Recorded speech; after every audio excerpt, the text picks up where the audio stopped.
Hola a todos y bienvenidos a un nuevo vídeo en el canal de OnChain School. En este caso tenemos un vídeo especial porque estamos con Cristian. Cristian es alumno de la tercera edición de OnChain Masters, analista verificado desde lo que sería marzo de 2023. Entonces es una persona que ha visto todo el crecimiento de OnChain School. Es ya para nosotros, pues bueno, un compañero, amigo. Cristian es un también gran analista técnico, aparte del on-chain. Lo que hizo es un análisis muy interesante, el cual quiero que lo explique Cristian mismo, que lo va a hacer mucho mejor que yo, combinando esa parte de análisis técnico con análisis on-chain, de qué es lo que espera de Bitcoin, cuál es la situación, mejor dicho, que tenemos actualmente de Bitcoin. Así que, Cristian, todo tuyo y cuando quieras. Buenas, Vadim, ¿qué tal? Bueno, pues vamos a empezar compartiendo pantalla para que veáis el análisis que estuve haciendo para OnChain School. Y es bastante interesante, hay unos cuantos aspectos que me gustaron y que quería compartir. El primero era el M2, la liquidez mundial, el cómo se está comportando y cómo se relaciona con el precio de Bitcoin. Como podemos ver, en los últimos tiempos, el M2 se está sincronizando bastante con el precio de Bitcoin. Yo he cogido un offset de 80 días, ¿vale? El M2 está desplazado 80 días y de esta manera vemos cómo concuerda bastante bien en el M2. Hay gente que lo desplaza a 90, otros 75. Yo he visto que más o menos con 80 coincide bastante bien, ¿vale? Y justo en este punto que teníamos aquí era cuando el M2 empezaba a subir y justo efectivamente el precio de Bitcoin empieza a subir. Entonces, ¿qué es lo que podemos esperar para dentro de unas semanas, meses? Pues parece que el crecimiento de la liquidez mundial va a seguir subiendo y el precio de Bitcoin debería, si es verdad que se sigue correlacionando, debería seguir al alza. Así que esto es positivo porque al final los mercados dependen mucho de la liquidez y el hecho de que Bitcoin esté ahora correlacionado le afecta de manera muy positiva, por lo menos es lo que aparenta, ¿vale? Puede que esto acabe no siendo así, pero la realidad es que tenemos un patrón muy similar que debemos tener en cuenta, ¿vale? Luego tenemos otra cosa bastante interesante y es que a día de hoy el sentimiento está siendo bastante negativo. Aquí tenemos una gráfica de calor de liquidaciones en el precio de Bitcoin. Y vemos en la parte inferior, voy a marcarla para que la veáis mejor, esta parte inferior nos muestra si hay más compras o ventas, ¿vale? Y como podéis ver, desde que tuvimos esta caída en este punto, ¿vale? El sentimiento ha sido bastante malo. Hay muchos más shorts por la parte superior, ¿vale? Que longs. Y esto es lo que muestra esta parte de aquí. Hay muchos más short que longs. Entonces, toda esta zona de aquí sería, digamos, una especie de gasolina para el precio a la hora de poder subir. Si el precio fuese subiendo, iría liquidando y y esas liquidaciones darían cierres de operaciones que pueden incluso impulsar más al alza. Hay zonas importantes, como por ejemplo la zona de los 96.000 y luego estas zonas de por aquí también que son entre 110, 113, son zonas importantes en las que puede haber movimientos bruscos. Si estas zonas para mí llegasen a ser rechazadas, si el precio empezase a entrar y salir y volver a ponerse por zonas inferiores, sería simplemente una zona en la que el apalancamiento ha sido eliminado, pero ha sido también utilizado para reposicionamiento y volver a intentar tirar el precio a la baja. Entonces puede ser que esto diese movimientos otra vez a la baja. Pero si estas zonas son liquidadas y consolidadas, puede ser que acabe tendiendo otra vez al alza porque sigue habiendo fuerza alcista y encima esos cierres nos dan más movimiento al alza, ¿vale? Así que también a vigilar esta parte. Luego tenemos una bastante interesante, que es la de los mineros, una gráfica, una métrica de los mineros y sus reservas. Hemos visto como esta subida que tuvimos en esta parte superior, parece que los mineros estaban deshaciendo de sus reservas, pero fijaos cómo enseguida ya recuperaron e incluso ya están acumulando de más, ¿vale? Lo vamos a volver a ver. Os lo muestro marcado para que se vea un poco mejor. Vamos a ponerlo en este punto, aquí. Se ve como en esta subida que teníamos en esta zona, parece que estaban como capitulando, pero no, enseguida ya se han vuelto a poner a acumular. Así que lo considero bastante interesante porque llevamos una época en la que los mineros se están comportando ya de manera más estable, ya no tenemos las caídas que estábamos teniendo en este punto, ya no están bajando las reservas, parece que se está estabilizando. Entonces, todo lo que sea en estos momentos continuar por esta parte va a ser positivo porque no va a ejercer tanta presión de venta, ¿vale? Luego tenemos las UTXO H bands. Sí, las UTXO H bands, que yo las pongo en el corto plazo. ¿Qué es lo que está pasando en el corto plazo? ¿Qué es lo que está pasando ahora? Hasta un mes, ¿no? Para entender un poco las reacciones del precio más inmediatas, para saber si hay algo que pueda destacar en los movimientos a corto plazo del precio. Y como vimos, desde que tocamos los 100, sí, los 108.000, aquí vimos cómo las UTXO ya empezaron a caer. Tuvimos otro segundo top, pero las UTXO no se activaban. Entonces esto era un signo bastante negativo, no había actividad y bueno, pues al final derivó también efectivamente en una caída de los precios. Sin embargo, esta última subida, antes de esta última subida fuerte, ya tuvimos una activación en este punto, después de estos mínimos, ya hubo un incremento en las UTXO que me parecía que era bastante interesante, ¿vale?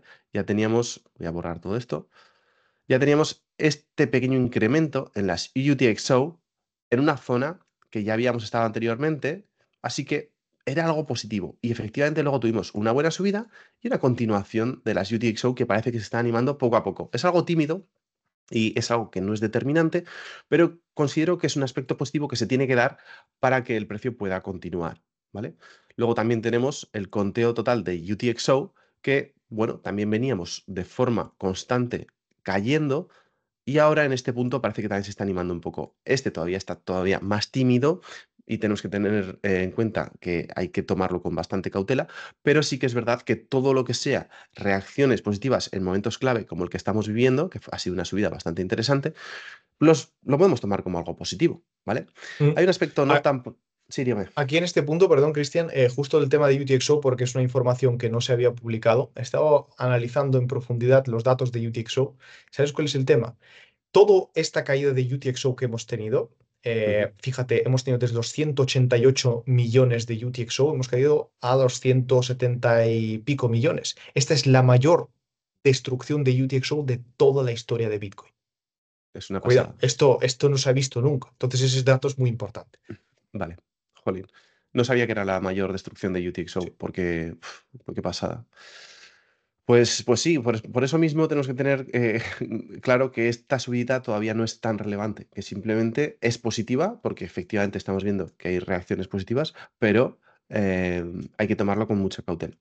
Hay un dato que yo veo que todavía es no tan positivo, y es que el hecho de esta subida, no es que sea negativo, pero considero que los inversores están tomando esta subida con cautela, ¿vale? Que hay falta de convicción todavía en esta subida y es porque el funding rates está bastante tímido. Seguimos en una tendencia a la baja en el funding rates, como podéis ver, no está disparado y el funding rates cuando el precio se empieza a animar suele haber subidas en el funding rates y cuando el precio cae, como podéis ver, también el funding rates cae. ¿Veis? Aquí tuvimos una caída, el funding rate se puso en rojo. Aquí tenemos caídas, tenemos funding rates en rojo. Entonces, ahora yo lo que veo es que falta convicción. Y se puede ver desde el aspecto negativo, como que no hay convicción en el precio, pero también se puede ver en el aspecto de, que también lo podemos interpretar de esta manera, de se va a engañar, ¿no? La gente todavía no está convencida, ya se ha despegado el precio, van a estar esperando un retroceso. Si no se da y sube el precio, puede que la gente entre en FOMO. Y esto es también lo que puedo observar, ¿no? Y entonces ya sí que se empezaría a activar de manera un poco más fuerte el funding raise. De todos modos, también con cautela, porque hubiera estado bastante bien ver cómo esta caída hasta este punto se daba así, pero luego ya empezaba a subir el funding rate si nos hubiese dado un signo más de que efectivamente el mercado se está animando. Así que de momento también con bastante cautela. Por lo menos es la visión que tengo yo. Luego también tenemos las UTXO Value Bands de 10 a 100 bitcoins, que yo siempre he considerado que lo han hecho bastante bien, que efectivamente, esto va un poco relacionado con lo de los funding rates, que no se creen mucho esta subida, pues que efectivamente esta subida la han estado vendiendo, no han estado comprando la subida. Así que es posible que pase lo mismo, que estamos viendo ese sentimiento en el mercado de, uff, llevamos ya tanta caída en el mercado que ahora se lo están tomando con mucha cautela. El mercado está con cautela. También vemos en lo de los shorts, efectivamente, no ha cambiado tanto el sentimiento. Seguimos bastante negativos. Así que este sería un poquito el análisis general y las conclusiones para mí son que estamos en una zona de decisión clave. La correlación con el M2 nos sugiere posibles continuaciones. Las liquidaciones pendientes pueden actuar como combustible, ¿vale? Los mineros parece que no están deshaciéndose tanto de las reservas y que parece que están en una zona bastante buena. Las UTXO empiezan a reaccionar de manera positiva. Los funding rates siguen bajos, ¿vale? Los siguen bajos y las wallets intermediarias aún no muestran una confianza suficiente. Así que para mí el sentimiento todavía es neutral con cautela. Está Ujú. el mercado con bastante cautela todavía. Este punto es muy importante, lo que comentas de la zona de decisión, porque yo lo he hablado en el análisis anterior, que nosotros tenemos esta zona de decisión y es interesante que, fíjate, con 95.000 dólares por cada Bitcoin, hay dudas aún. Es curioso, Sí, como que exactamente. hay dudas con esa parte. Pero hay un tema interesante y es que nosotros estamos viendo. Porque a mí yo no me fijo en la cantidad de stablecoin que se mintean, yo lo que me fijo es la cantidad de stablecoin que entran a los intercambios.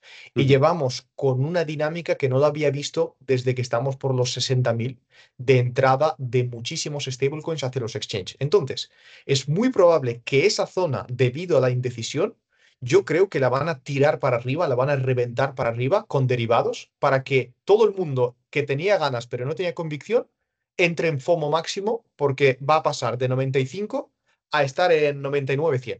Y a partir Sí, de allí ya es donde se van a quitar esas dudas y ahí es donde comienza el FOMO y ya sabemos, la zona de FOMO pues ya pues mucho más peligrosa y ya a partir de ahí podemos ver retrocesos, una pequeña subida, otra bajada, pero es interesante porque lo que está claro que esta zona de los 95 hasta los 96-7.000 ya es una zona que se supera por las buenas o no se supera sí, porque si además, no está complicado. totalmente. Y fíjate cómo tenemos aquí las liquidaciones máximas, las más grandes de todo, De están todo. aquí en los 96, 97. Entonces, en el momento en el que se vayan a liquidar, es bastante probable que haya un movimiento brusco al alza. Si hacemos un zoom en esta zona, vamos a hacerlo. Si hacemos un zoom en esta zona, vemos cómo aquí tenemos todas las Sí, liquidaciones pendientes que pueden reaccionar de manera violenta. Entonces, sí, lo que dices tiene bastante sentido, porque efectivamente generar ese FOMO para entrar tarde, el retail siempre va a entrar tarde. Entonces, sí. si ahora no se fía y le metes un buen pepinazo hasta los 100, el retail no ha comprado los suelos, ¿vale? Les han liquidado en este punto, como puedes ver, también había una zona de liquidación muy fuerte, vino a buscarla, las liquidó y ahora estamos en este punto que todavía no se fían después de una subida de eh, un eh, 27-28%, Veintiocho por ciento. después del 28% la gente todavía no se está fiando de esta subida y, y seguramente en este punto están todo el mundo apalancándose en corto, como estamos viendo, y es posible que les cambien el sentimiento con alguna liquidación masiva y en ese punto ya se empezarán a fiar, pero iban a llegar con un 30 y pico por ciento tarde. Claro, ese es el tema. Ese es el tema y yo creo que un poco el escenario que está dibujando es este. Entonces veremos a ver qué tal va avanzando. Y bueno, Cristian, como digo, es analista verificado de On-Chain School. Voy a dejar sus enlaces también en la descripción porque sube análisis, tiene comunidad, tiene muchas cosas interesantes. Y estoy seguro que lo veréis mucho más por aquí porque siempre sube pues cosas muy interesantes y pues bueno, mejor traerlo a él y que lo explique porque creo que es una persona con un enorme conocimiento y es de la casa, entonces pues bueno, qué mejor que eso. Así que Cristian, muchísimas gracias y nos vemos en el próximo. Gracias a ti, Vadim. Ha sido un placer poder compartir este análisis contigo, así que nada, nos vemos. Chao.